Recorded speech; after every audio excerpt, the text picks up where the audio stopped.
kali ini sebelum kita mulai, kita disclaimer dulu ya. Tonton video ini sampai habis.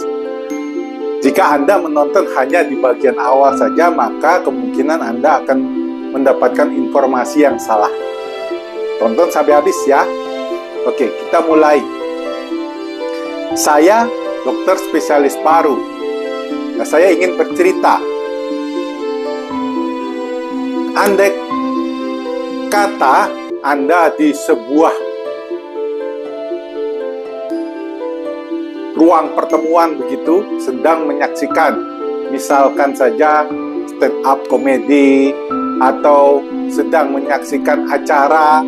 Nah, kemudian sang pembawa acara dia mengeluarkan sebatang rokok dan kemudian mau menyalakan rokok itu. Nah, Anda bisa bayangkan penonton pasti begitu riuhnya memprotes bahwa jangan merokok di sini. Gitu. Jangan merokok, Anda jangan merokok karena merokok itu berbahaya untuk kesehatan Anda. Pasti semua Anda bisa membayangkan betapa hebohnya di ruangan itu ketika ada yang mau menyalakan rokok. Nah,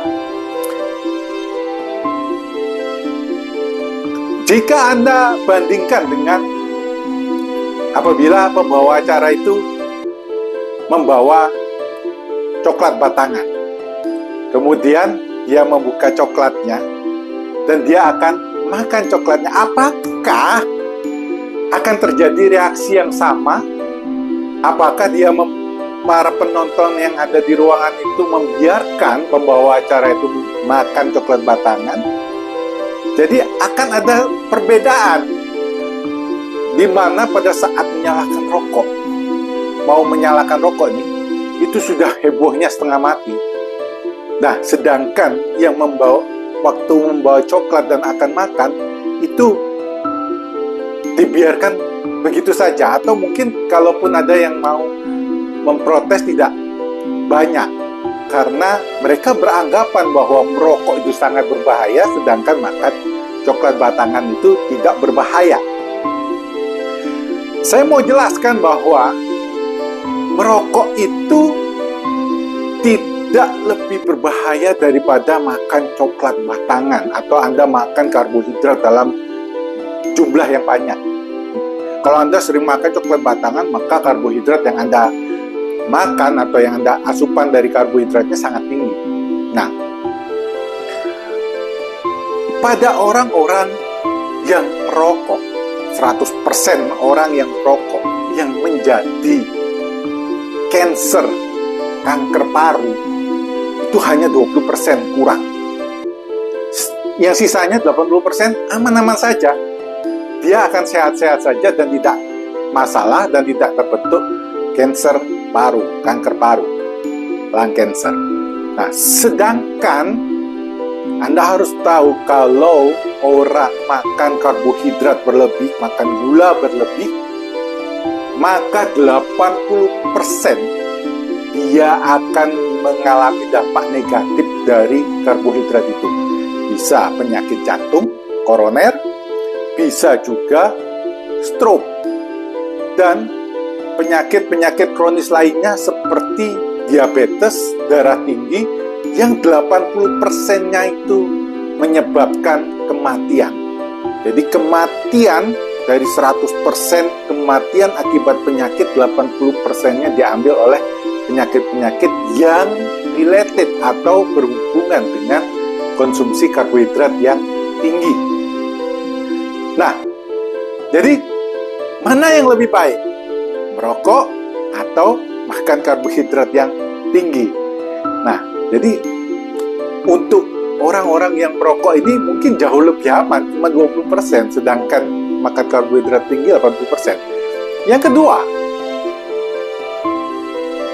orang-orang yang makan karbohidrat tinggi itu meskipun secara genetiknya tidak membentuk suatu, dia bakalan sakit jantung, dia bakalan sakit stroke begitu, dalam genetiknya nggak ada, tidak ada dalam genetik keluarganya itu ada penyakit yang serupa.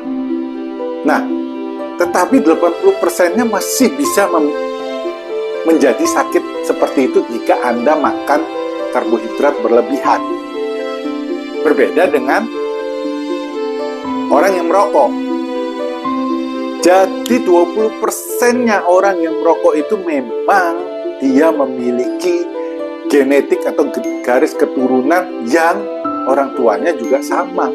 Dia memiliki atau membentuk kanker paru. Sehingga 20% ini selain dia merokok juga dia ada genetik. Jadi kalau orang-orang ada genetik paru untuk menjadi kanker paru, dia merokok baru dia jadi kanker paru. Tapi kalau tidak, maka tidak jadi, 80% tidak jadi. Nah, ini adalah sekali lagi misinformasi. Ini informasi yang salah karena baru saja saya buat. Nah, yang mau saya jelaskan bukan suatu permasalahan antara konsumsi karbohidrat yang tinggi, genetik, dan kemudian masalah merokok.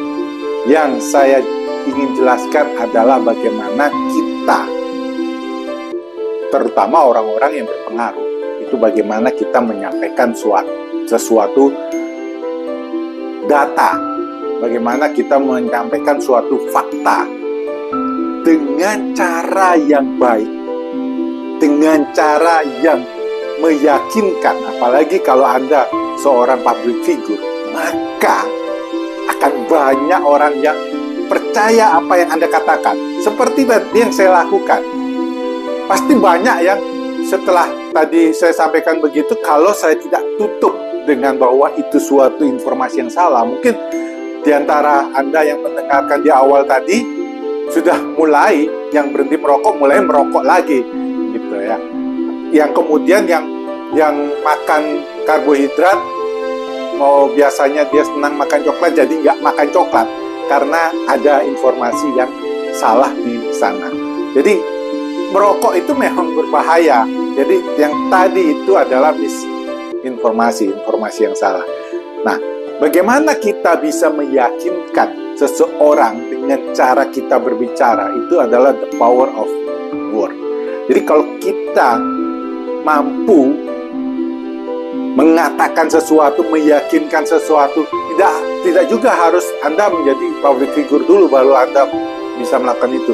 Itu adalah suatu proses bagaimana Anda belajar untuk berkomunikasi, untuk meyakinkan seseorang dari yang Anda malu-malu sampai Anda yang menjadi sangat yakin dan orang itu merasa terkesan dengan Anda. Oleh sebab itu saya mulai dari perkenalan bahwa saya adalah dokter spesialis paru, sehingga lebih meyakinkan apa yang akan saya bicarakan di kemudian. Jadi bagaimana kita bisa menginformasikan sesuatu dengan baik, itu Anda harus pelajari. Dan begitu Anda mampu melakukan dan memprovokasi atau meyakinkan orang dengan apa yang Anda yakinin atau apa yang Anda ingin sampaikan kepada mereka, itu akan sangat diterima oleh mereka. Jadi mulai saat ini berlatihlah untuk bagaimana berkomunikasi dengan baik, dapat meyakinkan orang lain. Ya, semoga hal ini bisa bermanfaat.